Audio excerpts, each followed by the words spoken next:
Hello, this is Dr. John Nase.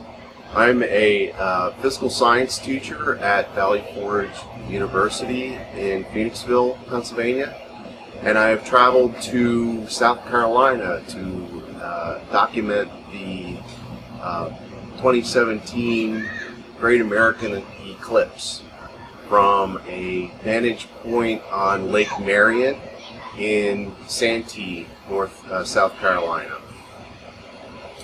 I've been planning this trip for over a year now. It started when I first heard about the eclipse, and I was able to get a rental property down here, so that's where I am.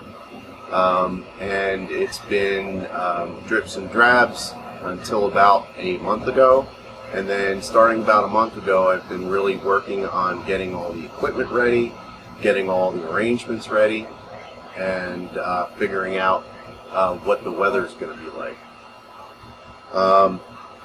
So about the weather, it's still in the morning. It's about 11:17 right now, and there are high cumulus clouds.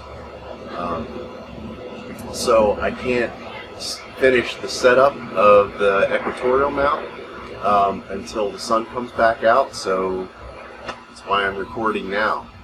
Hopefully with God's love, it'll change and we will have clear skies, or at least partly clear skies, for the eclipse itself. So a little bit about the equipment that I'm using.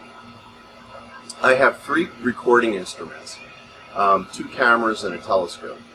So the first camera is what I'm recording this on. It's the Scene video camera, and hopefully with this footage from this camera we'll be able to see what's going on around me, how the environment changes behind me over Lake Marion. You can see Lake Marion in the background, and also the reactions of people around me. So we'll see what people think once it's all over. The other camera is a time-lapse camera. It'll take time-lapse photographs every 5 minutes during the partial phases with a solar filter on, and then during the total eclipse, the total phase, the filter will come off, and hopefully I'll get a good picture of the setup and me in the foreground, and later I can composite all that together and end up with a time-lapse photograph. So hopefully that works for us. So a little bit about the telescope. You can see the telescope right behind me there. It is a Schmidt-Cassegrain reflector. It's an 8-inch mirror. It's a Celestron C8, one of the old orange models. I've had that since I was a kid, but it still works awesome for this. It's mounted on an equatorial mount, and it's been tuned in 2 different ways. So first of all, I used an app on my iPad called StarMap 3D, and what I did with that is I mounted it on the plate, on the equatorial plate, and then looked at where the southern pole is, southern celestial pole, and lined up the equatorial plate with the southern pole looking down, so north pole would be behind my head. So that gives you a really good rough estimate. It's awesome. It's unbelievable how well that works. So that's for the gross placement of the telescope. Then after that, use the drift method, where you look in the telescope and you see where it's drifting, and then you can do fine minor adjustments to both the alta azimuth setting on the equatorial mount and also the right ascension. So then to capture through the telescope, there's of course a solar filter both on the main scope and the spotting scope. And then it is fed into a Nexstar 5 CCD camera, and that runs off of ICAP 2.3 software. So when I initially did this about a month ago, I started looking at what this is going to look like. You get the full magnification of the 8-inch mirror. So you end up with only a kind of a sliver, almost like maybe an eighth of the solar surface with that full magnification. So we got a field flattener, which reduces the magnification. So I still don't have the whole disc in the telescope. However, I have about a quarter of the disc. So what I'm going to be concentrating on is the leading edge and the trailing edge of the eclipse motion. So hopefully we will see some things with Bailey's beads, which happen right before totality and just after totality, so I'll try to capture it on both sides. We'll also do some bracketing of the video.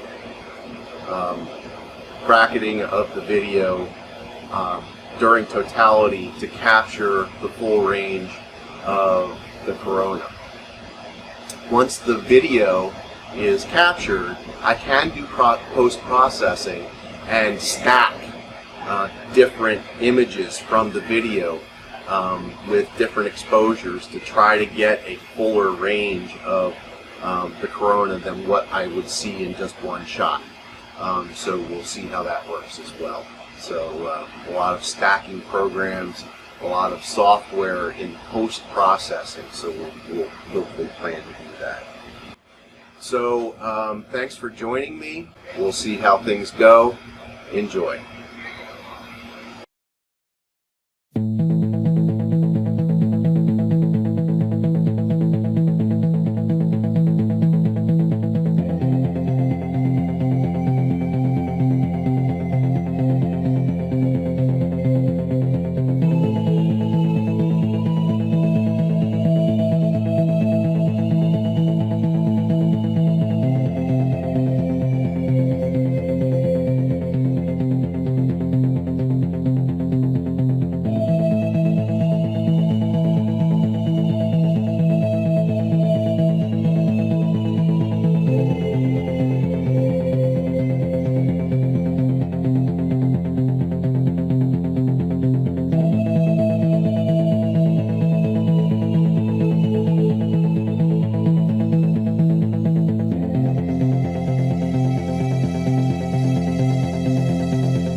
Oh wow, I can see progress. That's really wild. Oh my god.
So here we are on the other side of the eclipse. It was a totally cloudless sky. I was able to document quite a bit. Got Bailey's beads, diamond ring. I even was able to photograph some prominences on the trailing edge. I can't describe how I'm feeling. My stomach's in knots. This is just unbelievable.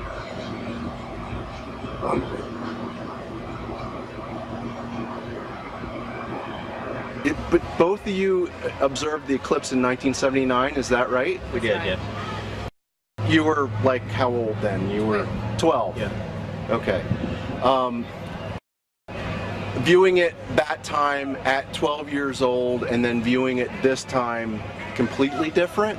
Completely different. Do you have recollection of what that was, and did you I relate the two? project more, I did like too. making the box versus seeing the eclipse. The pinhole box? The eclipse, but yeah, but the shoe box, I remember doing that. But other than that, I don't necessarily remember the event itself. More the project surrounding the event. This time I'll remember the event itself. What did you think about the eclipse overall? Did you have any conversation between you during totality? I think the biggest thing was it was a lot more pronounced than I thought it would be. I wasn't expecting to get near that dark, and it got a lot darker than I thought. Okay. In fact, the pictures I took looked more like right before sunset than the middle of the day, and that really took me by surprise. Okay. That and the What about you? temperature change. Yeah. Temperature change. Yeah. So as it, like the last 10 minutes before totality, right? It started to get a lot cooler. Yes, yeah. As well as dark. Yes, in fact, even going into my condo, I had to turn the lights back on, and they've been off all day, so that's pretty amazing. After seeing it, what happened that you didn't expect? Well, I didn't know I was going to see those little Bradley beads, the red Bailey beads. Bailey beads. Bailey beads. Spots on red spots came through on the bottom, and then again on the right. And it's like, wow, I heard about them, but there they are. You know? What was the mood before totality? It was a party mood. Yeah, yeah, and much more normal for the lake. And then like during the actual eclipse, it was a celebratory mood, and then afterwards, everybody was just kind of quiet. So it was like dead quiet. Yeah. All the kids stopped screaming. Exactly. Yeah. Yeah. Right. It was almost silent for a period of probably 15 or 20 minutes. It was almost like church. It was. It was. It was. Great. How about how you felt like during it and immediately after? It's Was definitely a spiritual type of thing, you know. It's the planets are aligned and you're there and you're seeing it, and you can imagine how blown away people were 1,000 years ago when they had no idea what it was. Yeah, or that it was coming, right? Well, that word, yeah, it was coming. Can you imagine just all of a sudden, boom, there it is? What's that all about? Yeah. Very cool. Does this event give you any different perspectives on life and what you're experiencing right now? I think it's a true moment in history, and it does make you kind of reflect and kind of show you're not in charge of everything, and that nature is really kind of what's in charge of everything. Right. How about you, Anthony? I'm just thinking back. I was 12 the last time it happened, and being a lot older, it makes you appreciate the things that you learn in school and the things that the way nature works and the way God intended things.